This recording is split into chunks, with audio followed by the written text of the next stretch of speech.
It was a crisp day in late August 2022 when an expedition organized by a company called Extreme Time Adventure set out to conquer Kucha Sopka.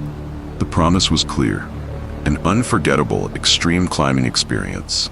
12 climbers, lured by the allure of adventure and the challenge of scaling one of the most dangerous peaks on the planet, signed up for what was advertised as a once-in-a-lifetime journey. They had their flights booked, their gear packed, and a tight schedule to beat. But from the very beginning, something was off. I am NJ from Freak Files, and I am about to begin Russia's most controversial mountaineering disaster, Kamchatka tragedy.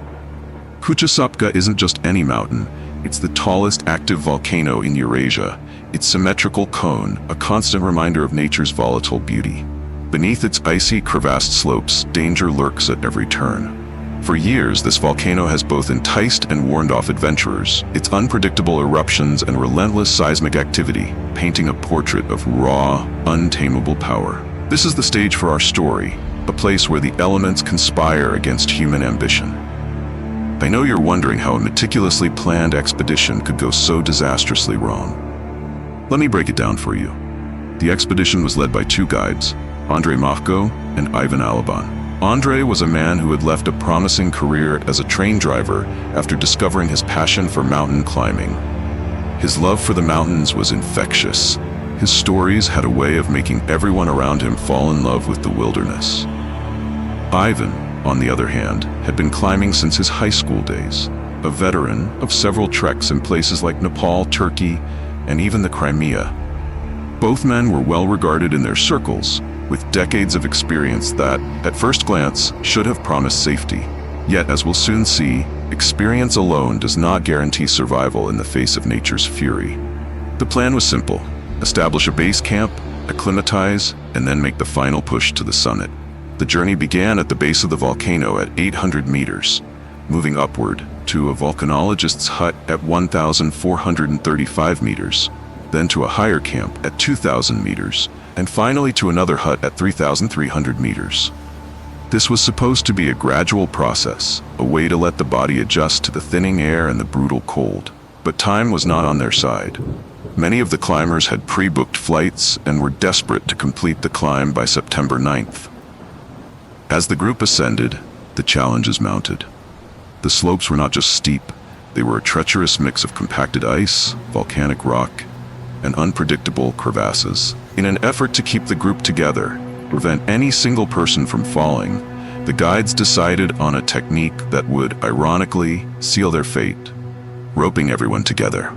It's a safety measure meant to provide collective support, but on Kucha Sopka, it would soon become a deadly trap. Let's pause here for a moment. Imagine you're high on a mountain. Every step is a battle against gravity and the elements, and you're tethered to a group of strangers by a single, unanchored rope. That's exactly what these climbers found themselves in. In normal circumstances, this technique can prevent isolated accidents. But when one climber loses footing, the entire group is doomed to follow. And on that fateful day, this fatal flaw in planning proved catastrophic. Around 4,200 meters, as the group pushed through a particularly icy section of the route, disaster struck. One climber's boot slipped on a patch of slick ice. In that split second, the rope, meant to be a lifeline, started tightening. I can almost feel the sudden, bone-chilling terror as the climber's body began its uncontrollable descent. Before anyone could react, the rope transmitted that fall to the others. What started as a single misstep quickly spiraled into a full-blown avalanche of misfortune. In the blink of an eye, the tightly roped group became a deadly chain reaction. One by one, climbers began to lose their balance, their bodies hurtling down the mountain. The sound of falling ice and the anguished cries of those in freefall mingled with the howling wind. It was a scene straight out of a nightmare, a moment where human error collided with nature's unforgiving environment. I remember thinking, how can a single mistake unravel the fate of so many? And the answer was painfully simple. In high-altitude climbing, every decision carries immense weight. The decision to rope everyone together without securing the rope properly to the rock or snow meant that when the slip happened, there was nothing to break the chain of falls. In the chaotic moments that followed, the mountain claimed its toll. 5 climbers died instantly from the impact of the fall, their lives snuffed out in an instant. Others, already weakened by the altitude and the harsh conditions, were left with injuries that would prove fatal in the unforgiving environment. The remaining climbers, now stranded and in shock, faced a harsh reality. Survival was uncertain. The guides, too, were caught in the maelstrom. Ivan Alaban and Andrei Mashko, who were supposed to be the pillars of safety, were now battling not only the physical devastation around them, but also the psychological horror of watching lives slip away. As I recount these moments, I can almost feel the crushing weight of despair that must have gripped everyone on that mountain. In the immediate aftermath of the disaster, the remaining survivors scrambled for any sign of hope. With the mountain's treacherous terrain and a sudden snowstorm bearing down on them, time became their greatest enemy. The rescue operation was complicated by relentless weather conditions. Temperatures plummeted to 7 degrees Celsius and fierce winds howled at speeds of up to 15 meters per second. Rescue helicopters, the only chance for salvation, were grounded by the storm and the thick veil of volcanic ash swirling around the peak. For hours, the survivors clung to life in a flimsy tent, barely capable of shielding them from the icy assault. I want you to imagine huddling with strangers, each heartbeat echoing the uncertainty of whether you'd see the dawn. Every minute stretched into an eternity, as the cold seeped into their bones and hope began to wane. Then, as if the mountain itself decided to offer a fleeting reprieve, the storm subsided. A rescue helicopter finally broke through the gray skies and ascended to the climbers' makeshift camp at 3,300 meters. But by then, the toll had been devastating.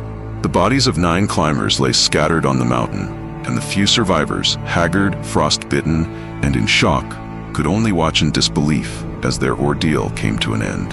In the days that followed, as the mountain's fury quieted and rescue teams began to recover the victims, a far more chilling process began: the criminal investigation. The tragedy wasn't just a freak accident, it was a series of preventable mistakes that exposed a shocking disregard for safety. Extreme Time Adventure, the company behind the expedition, had been operating on the edge of legality. Despite applying for the necessary permits a full year in advance, its owner, Andrei Stepanov, had failed to secure them. This oversight, among many others, would come back to haunt him. The investigation dug deep into every aspect of the expedition. Mountaineering experts scrutinized the decisions made by the guides. They found that the rushed acclimatization schedule, driven by the climbers' urgent need to catch their flights home, had left them vulnerable to the effects of high altitude. More damning, however, was the fatal decision to rope all 9 remaining climbers together without proper anchoring. Many experts argued that this error was not just negligent, it was criminal. I ask you now, how could a company that promised an exhilarating, safe adventure allow such glaring oversights? How did the drive for profit and a rushed schedule override the basic tenets of mountaineering safety? These are the questions that investigators had to answer in the wake of the tragedy. Nearly a year later, in November 2023, the courtroom became the next stage for this unfolding drama. Andrei Stepanov, the owner of Extreme Time Adventure, stood accused of manslaughter for his role in the events that led to the deaths of 9 climbers. The prosecution painted a damning picture. A company that cut corners on safety, misled its customers, and made decisions that directly contributed to the chain reaction fall on Kucha Sopka. The trial was as much a public spectacle as it was a legal proceeding. For many in the mountaineering community, the verdict was a crucial moment, a stark reminder that the call of adventure must always be balanced by respect for nature's power. When the verdict was finally delivered, a 4-year prison sentence for Stepanov, it sparked a heated debate. Was justice truly served, or was the punishment too lenient for a tragedy of such magnitude? Even the surviving guides, who had also been under scrutiny for their roles, found themselves at the center of a controversy that extended far beyond legal repercussions. In the aftermath of the tragedy, the world of extreme adventure tourism was never the same. The case of the 2022 Kamchatka tragedy forced a reckoning across the industry. New regulations were proposed, safety standards were re-evaluated, and the spotlight turned to every company promising a taste of extreme adventure. The haunting question remained, Can the thrill of conquering nature ever justify the risks of venturing into its most dangerous domains? As I stand here telling you this story, I can't help but feel a deep, unsettling sadness. Each statistic, every name lost on that fateful day, represents a life, a story abruptly cut short by years of missteps and fatal errors. I want you to imagine the families left behind, the hopes that were unfulfilled, and the chilling reminder that nature, no matter how mesmerizing, is not to be trifled with. I know you might be thinking, how could such a tragedy happen in our modern world? Trust me, I've replayed every detail in my mind, and I still struggle to grasp the full magnitude of the negligence involved. I speak to you not just as a storyteller, but as someone who is deeply affected by the human cost of ambition when it runs unchecked. I'm asking you to pause for a moment and reflect on what truly matters: safety, responsibility, and the respect we owe both to nature and to one another. Every detail of this tragic event serves as a grim reminder that in the world of extreme sports, there is no margin for error. The decision to rope the climbers together, a choice that should have provided safety, became the very mechanism of their downfall. It makes you wonder, how many times have we, in our own lives, ignored the small details, only to face unforeseen consequences later on?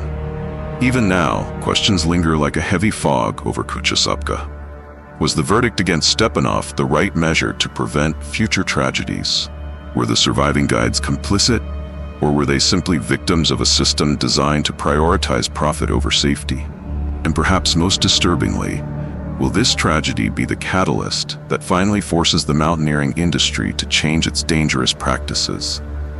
I leave these questions with you because sometimes the scariest part of a story isn't how it ends, but what it leaves behind.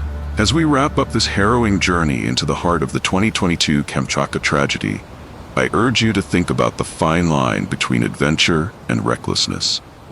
The mountain stands as both a monument to nature's beauty and a warning to those who dare to challenge it without due respect.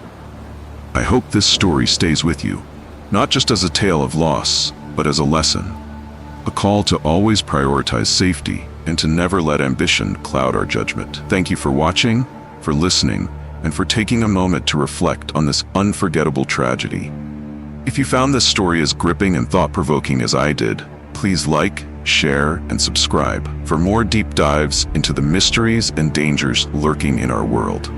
This is Freak Files channel that brings dark history and horror story to life. And remember, sometimes the most thrilling adventures come with a price that is far too high. Stay safe out there.